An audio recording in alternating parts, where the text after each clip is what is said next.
வணக்கம். கும்மிடிப்பூண்டி அருகே பாத்தீங்கன்னா ஒரு 3 வயசு குழந்தைய ஒரு வடமாநிலத்தாரு கற்பழிச்சு கொலை செஞ்சிருக்கான். எவ்வளவு ஒரு கேவலமான விஷயம், எவ்வளவு பெரிய மிருகத்தனமான ஒரு விஷயம் இது. ஆட்சி மாறுதே தவிர இந்த குற்றங்கள் இன்னமும் குறையறதே இல்ல. காரணம் என்ன? தனி மனித ஒழுக்கம். யாருக்கிட்டயுமே இந்த தனி மனித ஒழுக்கம் அப்படின்றது இல்லாமே போயிடுச்சு. ஆட்சிகள் தான் மாறுது, புதுசு புதுசா நம்ம படைய கொண்டு வரமே தவிர ஆனா இந்த குற்றங்கள் எதுவுமே குறையறது இல்லை. காரணம் நமக்குள்ள இருக்க அந்த மிருகம் அப்படியேதான் இருக்கு. அதை முதல்ல அழிக்கணும்.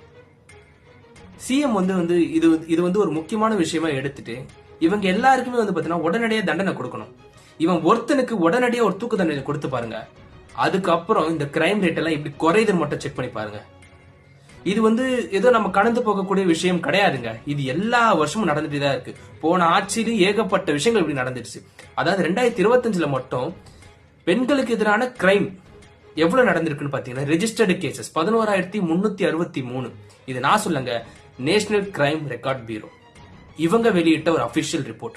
இது பாத்தீங்கன்னா ஃபைல் செய்யப்பட்ட கேசஸ் மட்டும் தான். இன்னும் பெண்கள் இன்னும் எத்தனையோ பேர் வெளியே சொல்ல முடியாம இருக்காங்க. அவங்களுடைய நிலைமை என்ன?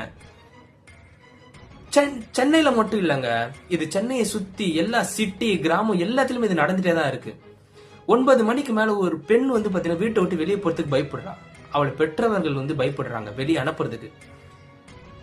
இதெல்லாம் எப்ப குறைய போகுது? நம்ம இன்னும் 1950 வாழல. 2026 எவ்வளவு விஷயங்கள் மாறிடுச்சு. ஆனா இந்த விஷயம் மட்டும் இன்னும் மாறாமே அப்படியே இருக்கு. இந்த ஈவ் டீசிங் பண்றவங்களை முதல்ல விழுக்கணும்.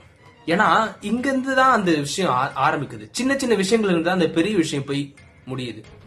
சின்ன சின்ன விஷயங்களுக்கு நம்ம தண்டனை கொடுக்காம விடுறதுனால தான் பெரிய விஷயங்களுக்கு யாருமே பயப்படாம அந்த பெரிய தப்புகளை செய்யறாங்க.